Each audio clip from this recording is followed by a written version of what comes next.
Welcome everybody to this episode of VISTV. I'm Joan, and I'm really excited today to welcome Zachary Nelson, an international opera singer and vocal teacher. Welcome, Zach. Hi, Joan. Thanks for having me. My pleasure. You know, we have been interviewing different people in different sectors and industries for over a year and a half now. And we're starting to tap into the entertainment industry, which is interesting to me because some of our claimants and patients work within that industry. So I'm really happy to have you here to talk about, it's a gig industry. How do you maintain your personal, physical, emotional, whatever type of wellness you want to speak to? How do you maintain that when you're traveling? Your work hours aren't consistent. So go for it.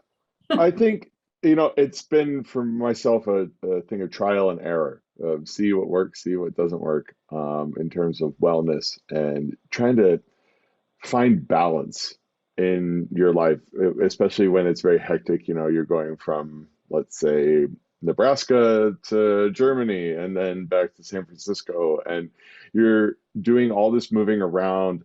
And at first, when I first started this career, I thought, okay, I have to be like almost a hermit, and I need to only go to the gym, only cook in, and just eat as clean as possible. And I found I was incredibly unhappy doing that. So, and it's kind of funny. I think that with that unhappiness, I would get sick, a fair amount. I was like, but hold on, I'm practically eating vegetarian at times. I'm not drinking.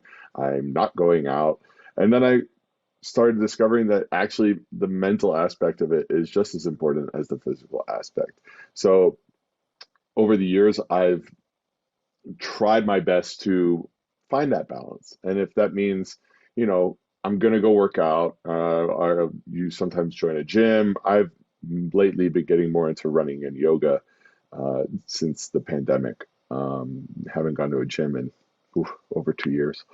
And, if you feel that need to maybe go grab a beer, after a rehearsal, a stressful day, there's nothing wrong with that. And it's taken years as a singer, to really, for myself, understand that and find that balance and have as good of a mental health as a physical health as possible. I think it's really important from a nursing perspective. Mental health suddenly in the last few years, I think especially with the pandemic, has become a topic of conversation. It should have been there a long time ago. Do you feel your work improved when you improved your mental health? Oh, absolutely. Absolutely. When I was living my cleanest, just trying to be practically like a priest, like living this very, strict lifestyle. My singing was very inconsistent at times. And I didn't understand why, because I was like, I'm doing everything right. And then as I started just, living with a balanced lifestyle, really, I found that my singing improved, my mental health improved, my health improved. So getting sick I find myself getting sick previously, like the day of a show or the day before a show, and I perform sick. And it's really tough to do that, especially as a singer, because your two little vocal cords here are sometimes like these little precious flowers, and you don't want to bruise the pedal or something, But Yeah. yeah, so I found that if my mental health was, better, all of a sudden my performing got a lot better. I was much more free to be me on stage. And I think that that is something that we don't talk about enough, or we hadn't. And now I think it's starting to come into, like, let's say, the zeitgeist of my profession and other professions. Yeah, it's really so important. You talk about your little vocal cords. Yes. How do you maintain the health of vocal cords when you travel? Because my understanding is you have to be really hydrated. How do you do that when you're on a plane?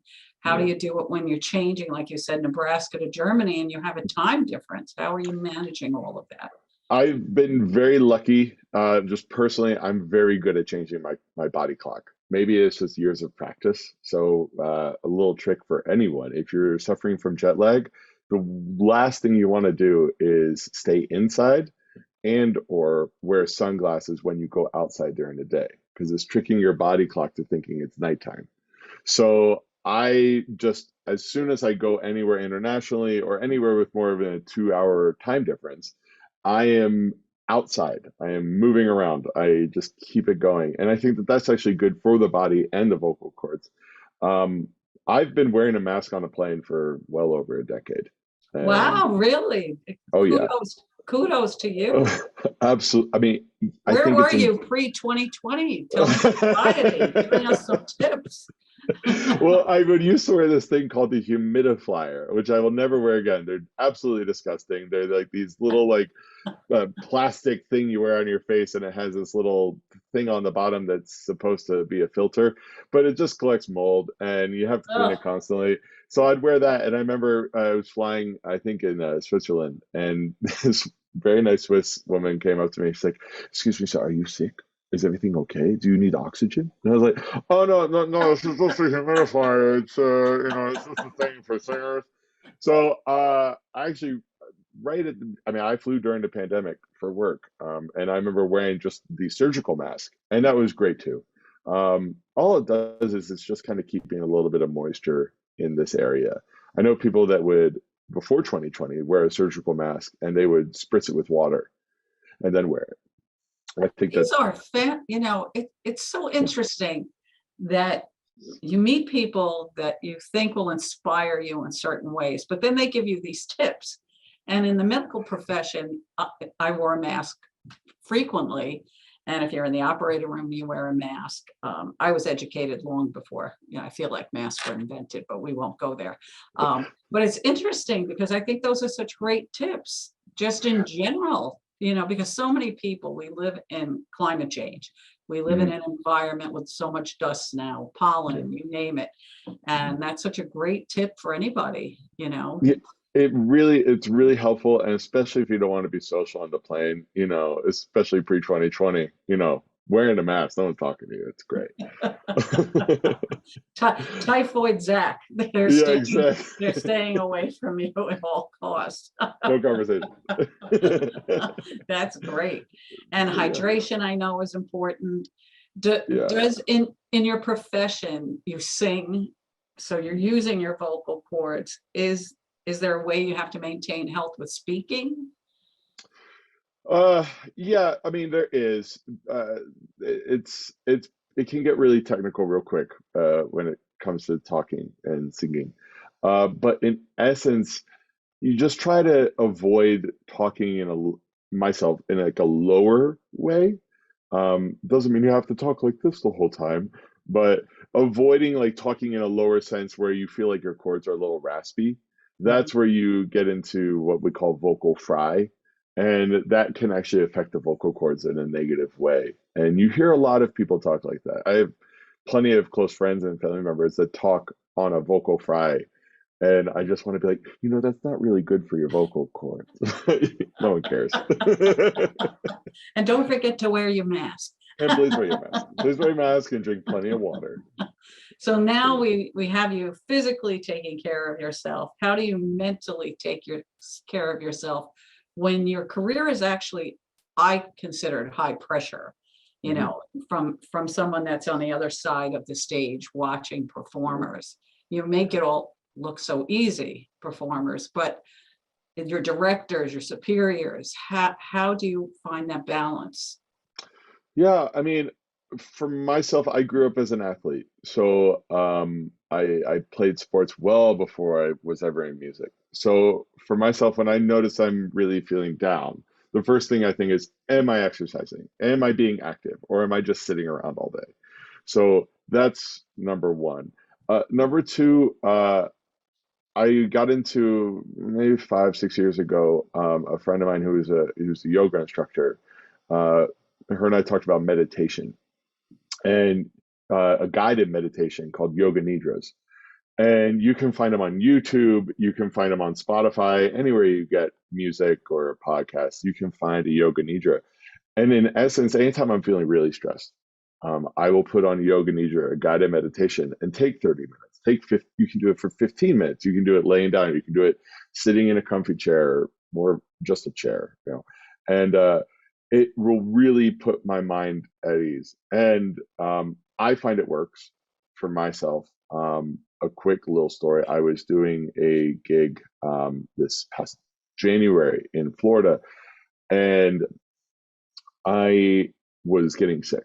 And I would wake up the day of the shows. There were 3 shows in 3 days. And I felt like I had a golf ball or a tennis ball in my throat. And I was like, I don't know how I'm going to get through this show. And so I was stressed out, was actually what it was. So I would do a yoga nidra for an hour every morning, and that golf ball would shrink down to the size of maybe a pea in like here. And I feel like there is some sort of power in meditation because, again, the mind tricks the body into doing so many things. So if you can center yourself, if you can find that balance, it saved all the shows. I did every show every night, and they were better. They were good. They were very good. And I think, again, it's just because I have these tools over the years that you acquire, and then when you need them, you use them. So It's interesting you say that. A couple of things I want to touch upon. One, meditation. So many people, tout meditation. I always feel my mind is way too active for it, but I think in essence, it's the type of mind that needs it the most, and that's a hard thing. That's a hard practice to put into practice to calm your mind and quiet your mind. yeah. The other thing that you talked about with the golf ball, I found many times in life, the more stressed I became, I would lose my voice. Nothing, I wouldn't feel sick. I would lose my voice, and it had nothing to do with talking. So I'm really going to try that, because I wonder, that we use T cells up in our bodies constantly, and we need our endorphins too. So somewhere we have to find balance of how do we keep a healthy immune system while we're doing that. Yeah, I think the tricky thing about selling meditation to people is that it is something completely unseen. You can tell people, oh, go for a run. Well, you can physically see a run.